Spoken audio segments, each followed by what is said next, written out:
Kajing temu ban pen kenria ya ki harijan na them yau maulong kumba pau menta kadai tangling ba kilat pathai Henry ha kajing shisha kamlong ka basok pat ya kania lapan sngau da ka harijan panchayat committee HPC Secretary Harijan Panchayat Committee Gurjit Singh habakran cikilat pathai kubor ha ka arpoi trik yoyong arja arpulai ula ong babon sien ka sarkar kayai kran hakilat pathai kubor bat pentip ru ba ka committee kam priang ya ka blueprint jong ka sarkar jela ban penkria ya ki laispa saupu arlong yeng syaka jaka bayeng ka office traikam ka Shillong Municipal Board namar kam long ka basai bat ka bam penhun ya ki Harijan Dakabapan pau bagi yeng sa hakabayeng ka office traikam ka Shillong Municipal Board ki Kim Palat bat Kim Yaha bansa ulo ang baka sarkar ka klampan rong ya ki pratli ki mat jingdawa ka HPC haka blueprint जो actually क्या हुआ ना जो हम लोगों ने मतलब जब फर्स्ट मीटिंग में जैसा गवर्नमेंट ने बोला था तो वैसे हम लोग प्लान जो हमारा जो रेजुलेशन था 8 पॉइंट रेजुलेशन दिया था हम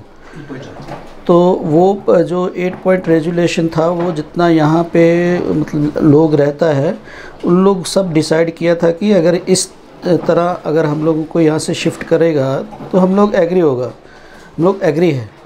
तो लेकिन अभी जो गवर्नमेंट ने ब्लूप्रिंट दिया उसमें जितना हमारा जो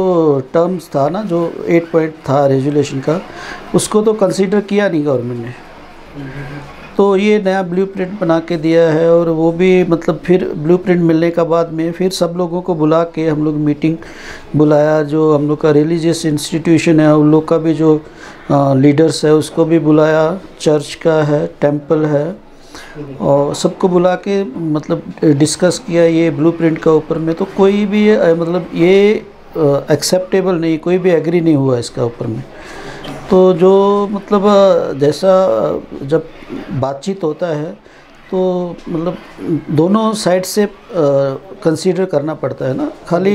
गवर्नमेंट बोलेगा आओ साइन करो जो हम बोल रहे हैं वैसे करो तो ऐसा तो पब्लिक नहीं मान रहा है तो इसलिए हम लोग ये जो उसको ब्लूप्रिंट का जो पूरा देखा है कि कैसा जगह में है कैसा कंडीशन है वो सब देखने के बाद में उसको हम लोग नहीं माना मतलब एक्सेप्टेबल नहीं है वो तो जो ब्लूप्रिंट है ना वो जो 8 पॉइंट्स अब ये सबमिट किया मगर गवर्नमेंट तो कंसीडर नहीं किया दैट्स द केस नहीं गवर्नमेंट अभी तो हम लोग को बुलाया नहीं ना अभी और वो लास्ट ईयर में जो बुलाया था सितंबर 29 सितंबर 2022 में उसका बाद तो फिर दोबारा और नहीं बुलाया ना So the government said that it will meet that you will come and meet the government on 10 April. No. You receive any information? No. नहीं हमारा तो व्यू यही है कि हम लोग वहाँ पे नहीं जाएंगे जो जैसा मतलब जो ब्लूप्रिंट दिया है अभी तक गवर्नमेंट ने जो दिया उसमें तो जाने के लिए हमने जो प्रेस रिलीज़ दिया था कल ना उसमें पूरा पॉइंट्स जो है पूरा मेंशन किया है कि के कारण क्या है किस लिए मतलब हम लोग नहीं जाएंगे तो मतलब जो बातचीत है वो सही तरीक़ा से होना चाहिए ना मतलब जो अभी देखिए गवर्नमेंट बोलता है कि अप्रैल में ये डिसाइड हो जाएगा और मई से रीलोकेशन करेगा अभी जो जगह में रीलोकेशन करना है जहाँ पे वो लोग ये ब्लूप्रिंट बना के फ़्लाइट बनाएगा मैं एग्जांपल दे रहा हूँ कि वहाँ पे अभी तक ऑलरेडी वहाँ पे घर बना हुआ है क्वार्टर्स बना है और गवर्नमेंट बोलता है कि उसको डेमोलिश करेगा नया प्रपोजल बनेगा फिर बनाए देगा ना तो अभी वो वहाँ पे जितना क्वार्टर्स है उसमें दूसरा डिपार्टमेंट का पूरा भर्ती पैक है वो पूरा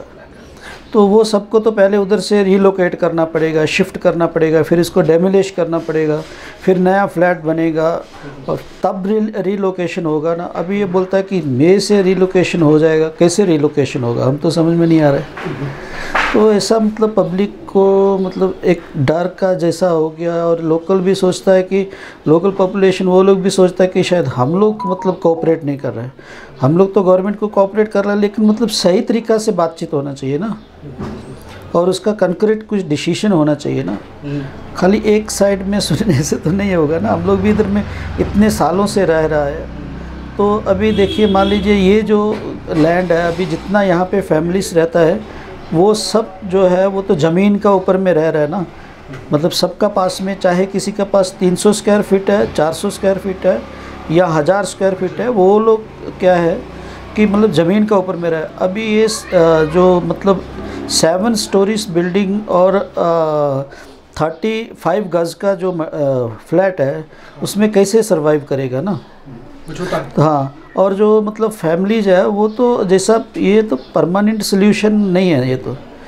मतलब जिस सेटलमेंट तो परमानेंट सेटलमेंट तो जैसा हम लोग बोला था, यहाँ का पब्लिक एग्री हुआ, वो तो परमानेंट मतलब सेटलमेंट है रीलोकेशन के लिए। लेकिन ये जो ब्लूप्रिंट है वो तो मतलब यहाँ का पब्लिक एक्सेप्टेबल नहीं है। What is your stand now? What is your next move? नहीं, फॉर्म जो है गवर्नमेंट अगर फॉर्म है कि यहाँ से रीलोकेट करेगा तो उसके लिए तो मतलब बोलने से तो रीलोकेट नहीं हो जाएगा ना। यहाँ प्रेस मीडिया में स्टेटमेंट देने से तो रीलोकेट नहीं होगा। रीलोकेट के लिए तो मतलब ग्राउंड बनाना पड़ेगा, ज़मीन होना पड़ेगा, सब कुछ तो मतलब ये होगा। तो ऐसा तो मतलब बोलने से तो नहीं होगा। और जो हमारा स्टैंड तो क्या है, हमारा स्टैंड तो हम लोग तो गवर्नमेंट को पहले भी कोऑपरेट कर रहा था, अभी भी हम लोग तो गवर्नमेंट को कोऑपरेट करने के लिए रेडी है। लेकिन मतलब उसमें कुछ कंक्रीट डिसीजन होना चाहिए ना। अभी देखिए 1 साल से ज़्यादा हो गया, मतलब ऐसे ही चल रहा है। कुछ बीच में इलेक्शन आ गया है, उसका लिए भी थोड़ा ये स्लो हो गया। और मतलब कोई काम तो मतलब जैसा होना चाहिए ऐसा नहीं हुआ है। और तो अभी ऑलरेडी कोर्ट में तो केस चल ही रहा है। कोर्ट तो क्या है कि कोर्ट रुका हुआ है, कोर्ट डिसीजन नहीं दे रहा है या हियरिंग नहीं हो रहा है। क्योंकि मतलब वो लोग कोर्ट सोचता है कि हम लोग सेटलमेंट कर लेगा। लेकिन अगर गवर्नमेंट सही तरीक़े से सेटलमेंट नहीं करेगा तो फिर तो कोर्ट ही डिसाइड करेगा ना। पेंडिंग है पिटीशन। हाँ, यहाँ में भी है, सुप्रीम कोर्ट में भी है। 2 केस यहाँ में पेंडिंग है हाई कोर्ट में, और एक सुप्रीम कोर्ट में पेंडिंग है।